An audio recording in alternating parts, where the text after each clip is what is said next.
Sarah was bleeding and in terrible pain. Her baby might die.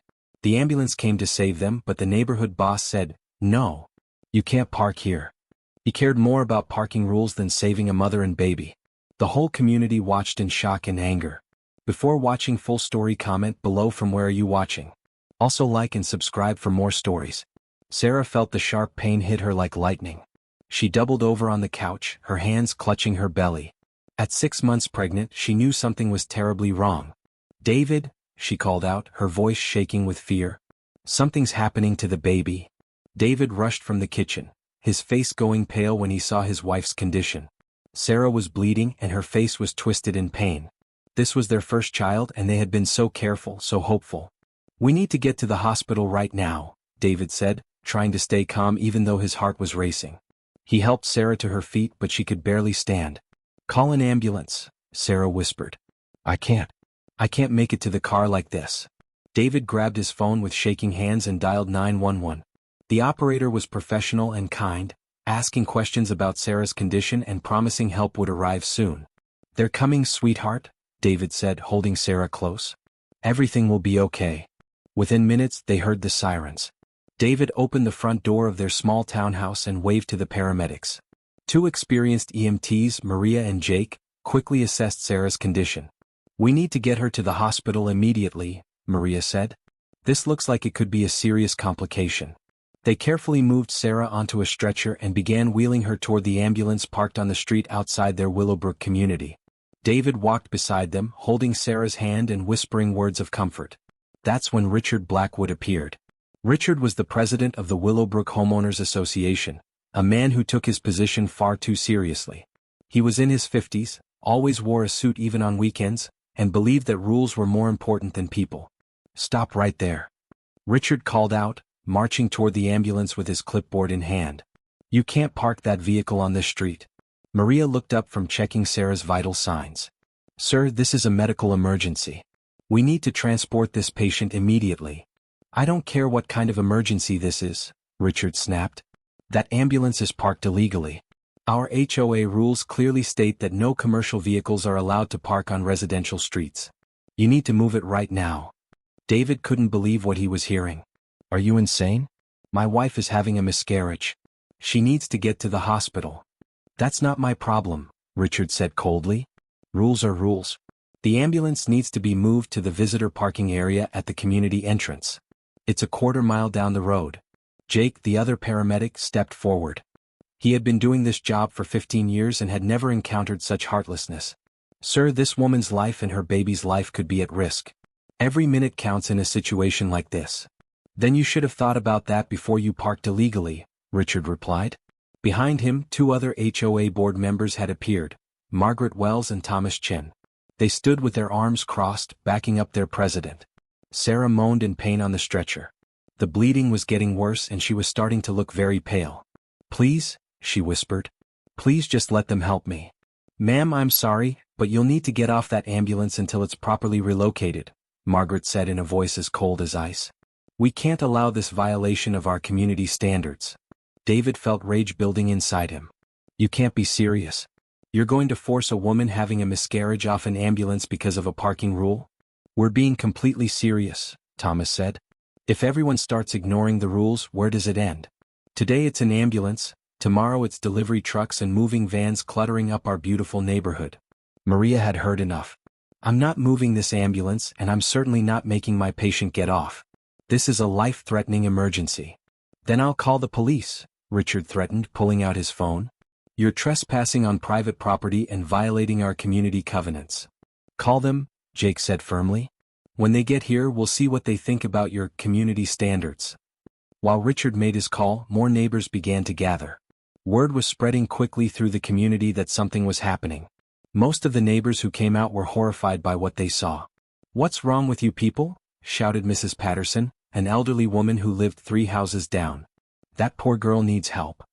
"This is disgusting," added Tom Rodriguez, a father of 2 who understood what David and Sarah were going through. "How can you be so cruel?" But the HOA board members stood firm. They had made their decision and they weren't backing down. Richard finished his phone call and walked back to the ambulance. "The police are on their way," he announced. Once they arrive, we'll sort this whole mess out properly. Sarah was crying now, not just from physical pain but from the emotional trauma of being treated like a criminal during the worst moment of her life. David felt helpless and furious. He wanted to protect his wife, but he didn't know how to fight people who cared more about rules than human decency. "Please," David begged, his voice breaking. "She's losing our baby. Can't you show just a little compassion?" "Compassion doesn't pay for road maintenance and landscaping," Margaret replied coldly. "If we let one person break the rules, everyone will want to break them." The neighbors who had gathered were becoming increasingly angry. More people kept arriving as the news spread through social media and text messages. Soon there were about 30 people standing around the ambulance, and almost all of them were on David and Sarah's side. "You should be ashamed of yourselves," yelled Jennifer Kim, a nurse who lived in the community. "I work in healthcare, and what you're doing is not just wrong, it's potentially criminal. We could lose our baby because of your stupid parking rule." David shouted at Richard. "How is that worth it?" "The rules apply to everyone equally," Richard said, not showing any emotion. "No exceptions." That's when Sheriff Patricia Gonzalez arrived. Sheriff Gonzalez had been serving the community for 22 years. She had seen a lot of things in her career, but she had never seen anything quite like this. She parked her patrol car and walked over to assess the situation. "What's going on here?" she asked, her voice calm but authoritative. Richard immediately stepped forward, thinking the sheriff would support him. "Sheriff, thank goodness you're here. These paramedics are violating our HOA parking restrictions. I need you to make them move their ambulance." Sheriff Gonzalez looked at Richard like he had grown a second head. Then she walked over to the ambulance and saw Sarah on the stretcher, pale and in obvious distress. "Ma'am, how are you feeling?" the sheriff asked Sarah gently. "Not good," Sarah whispered. "I think I'm losing my baby." The sheriff turned back to Richard, and her expression had changed completely. "Let me understand this correctly. You called the police because an ambulance is parked on your street while responding to a medical emergency?" "That's right," Richard said, apparently not realizing how bad this sounded. "Our community has very specific rules about commercial vehicles. No exceptions." Sheriff Gonzalez had heard enough. "Sir, what you're doing here is not just morally wrong, it's potentially criminal. You are interfering with emergency medical services, which is a serious offense. I'm enforcing community standards." Richard protested. "No, you're endangering someone's life over a parking space," the sheriff shot back. "And if this woman loses her baby because you delayed her medical treatment, you could be looking at criminal charges." Margaret stepped forward, still trying to defend their position. "Sheriff, we have legal authority as an HOA board to enforce our community covenants. These rules were voted on and approved by the residents. Your community covenants don't override state and federal laws regarding emergency services," Sheriff Gonzalez explained firmly. "Ambulances, fire trucks, and police vehicles have the right to park wherever they need to in order to save lives. Period." Thomas tried one last argument. "But if we don't enforce the rules consistently, our property values will suffer. People bought homes here specifically because we maintain high standards." The sheriff stared at him in disbelief. "Are you seriously talking about property values while a woman is having a miscarriage right in front of you?" The crowd of neighbors erupted in angry shouts. They had been listening to this conversation with growing disgust, and now they had heard enough. "Get out of here, Richard," someone yelled. "You're a disgrace to this community," another person shouted. "How dare you treat our neighbors like this?" Sheriff Gonzalez raised her hand to quiet the crowd. She walked over to Maria and Jake, who were still trying to monitor Sarah's condition despite the chaos around them. "How is she doing?" the sheriff asked quietly. "Not good," Maria replied. "We really need to get her to the hospital immediately. This delay could have serious consequences." The sheriff nodded and then walked back to Richard. Her face was stern, and her voice carried the full weight of her authority. "Mr. Blackwood, you and your board members are going to step away from this ambulance right now. These paramedics are going to transport their patient to the hospital without any further interference from you. Do you understand me?" "But our community rules," Richard started to protest. "Your community rules don't matter when someone's life is at stake," the sheriff interrupted. "And if you continue to interfere with these emergency responders, I will arrest you for obstruction and reckless endangerment. Is that clear?" Richard looked around at the crowd of angry neighbors, at the determined sheriff, and at Sarah lying pale and suffering on the stretcher. For the first time he seemed to realize that he had gone too far. "This isn't over," he muttered, but he stepped back from the ambulance.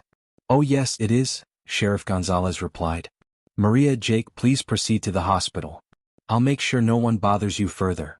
The paramedics quickly loaded Sarah into the ambulance. David climbed in beside her, holding her hand and telling her everything would be okay. As the ambulance pulled away with its sirens wailing, the crowd of neighbors watched silently. Sheriff Gonzalez wasn't finished though. She turned to face Richard, Margaret, and Thomas, who were trying to slip away quietly. Not so fast, she said. We need to have a conversation about what just happened here. We were just doing our jobs, Margaret said defensively. No, you were abusing your power and putting someone's life at risk, the sheriff corrected. What you did today was not just wrong, it was potentially criminal. You interfered with emergency medical services, caused unnecessary delay in critical medical treatment, and inflicted emotional distress on a family in crisis. Richard tried to maintain his authority. We have a responsibility to our community to enforce the rules. If we don't, chaos will follow. The only chaos I see here today was caused by your heartless enforcement of a parking rule during a medical emergency, Sheriff Gonzalez replied. Let me explain something to you. Emergency vehicles are exempt from local parking restrictions. That's not just common sense, it's the law. She pulled out her citation book and began writing. I'm issuing citations to all three of you for interfering with emergency services. That's a $500 fine for each of you, and if Mrs. Sarah Mitchell suffers any complications that can be linked to this delay, more serious charges may follow. The neighbors who were still gathered began to applaud. They had watched their HOA board members show incredible cruelty to one of their own neighbors, and they were glad to see justice being served. Tom Rodriguez stepped forward to address the crowd. I think it's time for some changes around here. We need new leadership that understands the difference between maintaining community standards and basic human decency. I agree, said Mrs. Patterson. I'm calling for an emergency HOA meeting to discuss removing these three from the board. Jennifer Kim, the nurse, was taking photos and notes on her phone. I'm documenting everything that happened here today. This story needs to be told so that nothing like this ever happens again in our community. Sheriff Gonzalez finished writing the citations and handed them to the three board members. I want to be very clear about something, she said. If I ever get another call about HOA members interfering with emergency services in this community, the consequences will be much more severe. We're talking about potential felony charges. Richard looked at the citation in his hand, finally starting to understand the magnitude of what he had done. We were just trying to maintain order, he said weakly. No, you were trying to assert power over people who were helpless and vulnerable, the sheriff replied. There's a big difference between maintaining order and abusing authority. As the sheriff prepared to leave, she addressed the crowd of neighbors one more time. What happened here today was wrong on every level. But I want you all to remember something important. This community showed its true character today, and it wasn't the character displayed by your HOA board. It was the character shown by all of you who stood up for what was right. The neighbors began to disperse, but many of them stayed to talk about what had happened and what they could do to make sure it never happened again. They were already organizing to call for new HOA board elections. Meanwhile, at the hospital, Sarah was receiving the medical care she desperately needed. The doctors were able to stabilize her condition and, miraculously, save her pregnancy. The baby was going to be okay, but it had been a very close call. David sat beside Sarah's hospital bed, holding her hand and thinking about what had happened. He couldn't believe that their neighbors, people they had waved to and chatted with for 3 years, had been willing to risk his wife's life and their baby's life over a parking rule. How are you feeling, sweetheart? David asked when Sarah opened her eyes. Better, she said softly. The doctor said the baby is going to be fine. But David, what happened back there? I can't stop thinking about it. How could people be so cruel? I don't know, David replied honestly. But I do know that most of our neighbors were on our side. They stood up for us when we needed them most. Over the next few days, the story of what happened spread throughout the larger community and eventually made it into the local newspaper. The headline read, HOA board forces pregnant woman off ambulance over parking rule. The story generated outrage from readers across the region. People couldn't believe that anyone would prioritize a parking rule over a medical emergency. The 3 HOA board members received hundreds of angry emails and phone calls.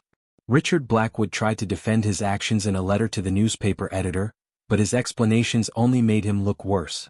He wrote about the importance of maintaining property values and consistent rule enforcement, but readers saw right through his attempts at justification. The backlash was swift and decisive. Within a week, more than 80% of the Willowbrook community residents had signed a petition calling for the immediate removal of all 3 board members. An emergency meeting was scheduled for the following Saturday. The meeting was held at the community center, and nearly every resident attended. The room was packed and the atmosphere was tense. Richard, Margaret, and Thomas sat at the front table, looking uncomfortable and defensive. Tom Rodriguez had been elected to moderate the meeting. He stood up and addressed the crowd. "We're here today because of the inexcusable actions of our current HOA board during a medical emergency last week. We need to decide how to move forward as a community." One by one, residents stood up to share their thoughts. The overwhelming majority called for the immediate resignation of the 3 board members. Many people expressed shame and embarrassment that their community had been represented in such a terrible way. Mrs. Patterson was the first to speak. "In 60 years of living in various communities, I have never seen such heartless behavior from people in positions of authority. These 3 individuals have brought shame on our entire neighborhood." Jennifer Kim, the nurse, presented a detailed timeline of events, explaining how the delay could have had serious medical consequences. "As a healthcare professional, I can tell you that what happened last week was not just cruel, it was dangerous. Minutes matter in medical emergencies." Even some residents who had previously supported strict HOA enforcement spoke out against the board's actions. "I believe in maintaining community standards," said one homeowner, "but there's a difference between reasonable rule enforcement and inhuman cruelty." When it came time for the board members to defend themselves, their explanations fell flat. Richard tried to argue that they were just doing their jobs, but the crowd wasn't buying it. "Your job is to serve this community and its residents," Tom Rodriguez replied. "What you did was the opposite of service. You put your own sense of power above the welfare of your neighbors." Margaret attempted to claim that they were protecting everyone's property values, but her argument was met with boos and angry shouts from the crowd. Thomas tried to suggest that they had learned from their mistake and deserved another chance, but the residents had heard enough. The vote was unanimous. All 3 board members were removed from their positions effective immediately. New elections would be held within 30 days to choose replacements who better represented the community's values. As the meeting ended, Richard, Margaret, and Thomas left quietly, facing cold stares from their former neighbors. They had gone from being community leaders to community pariahs in the span of 1 week. The new HOA board, elected 3 weeks later, included Tom Rodriguez as president, Mrs. Patterson as vice president, and Jennifer Kim as secretary. Their first official act was to pass a resolution stating that emergency vehicles would always have unrestricted access to any part of the community, regardless of normal parking rules. They also established a good neighbor policy that prioritized human welfare over strict rule enforcement in emergency situations. The policy was named in honor of Sarah and David Mitchell and the traumatic experience they had endured. Sarah's pregnancy continued successfully, and 3 months later she gave birth to a healthy baby boy they named Michael. The delivery went smoothly, and this time when the ambulance arrived at their community, no one questioned where it parked. The day after Michael was born, Sarah and David received flowers, cards, and gifts from dozens of their neighbors. The community had rallied around them, not just during their crisis, but throughout Sarah's recovery and the remainder of her pregnancy. Sheriff Gonzalez stopped by the hospital to congratulate the new parents. "How are you both doing?" she asked. "We're doing great," David replied. "And Sheriff, we can't thank you enough for what you did that day. You saved my wife and my son." "I just did my job," Sheriff Gonzalez said modestly. "But I'm glad everything worked out. Your community has really come together since then." She was right. The incident had brought the Willowbrook residents closer together. They had seen what could happen when power was abused, and they were determined never to let it happen again. As for Richard Blackwood, Margaret Wells, and Thomas Chin, they all eventually moved away from the community. They couldn't handle the constant reminder of their shameful behavior and the damage they had done to their reputations. Richard's house sold for significantly less than market value because word of his actions had spread throughout the real estate community. The irony wasn't lost on anyone that his obsession with property values had ultimately hurt his own property value. The new HOA board transformed the Willowbrook community into a place known for its kindness and mutual support. They still maintained community standards, but they did so with common sense and compassion. A year later, at the first anniversary of the incident, the community held a special event to celebrate how far they had come. Sarah and David were the guests of honor, and little Michael was the star of the show. Tom Rodriguez gave a speech reflecting on the lessons learned. "A year ago we learned that rules without compassion are just tools of oppression. We learned that true leadership means putting people before policies. And we learned that a community's character isn't defined by its worst members, but by how the majority responds when faced with injustice. The crowd applauded, and Sarah stood up to address her neighbors. A year ago, David and I experienced the worst and the best of humanity on the same day. We saw how cruel people can be when they value power more than people. But we also saw how beautiful people can be when they stand up for what's right. She looked out at the faces of her neighbors, many of whom had become close friends over the past year. This community saved us that day not just by standing up to the HOA board, but by showing us that we belonged here and that we were worth fighting for. David took the microphone next. Our son Michael was born into a community that values compassion over conformity, people over policies, and love over power. That's the greatest gift we could have asked for. As the evening ended and neighbors began heading home, Sarah and David walked slowly through their community with Michael in his stroller. The same streets where they had faced cruelty and humiliation a year ago now felt like the safest, most welcoming place in the world. They stopped in front of their house, the same house where their nightmare had begun, and looked around at their neighbors' homes. Behind those doors lived people who had shown them what true community meant. You know, Sarah said to David, I used to think that day was the worst thing that ever happened to us. And now? David asked. Now I think it might have been one of the best, Sarah replied. It showed us who we really lived among. It brought us closer to our neighbors than we ever would have been otherwise. And it taught us that love and compassion really are stronger than arrogance and abuse of power. As they headed inside to put Michael to bed, they knew they were exactly where they belonged. They had found their home not just in a house, but in a community that had proven that when good people stand together, justice and compassion will always win. The lesson of Willowbrook spread far beyond their small community. Other HOAs began reviewing their policies to ensure that emergency situations would be handled with appropriate compassion.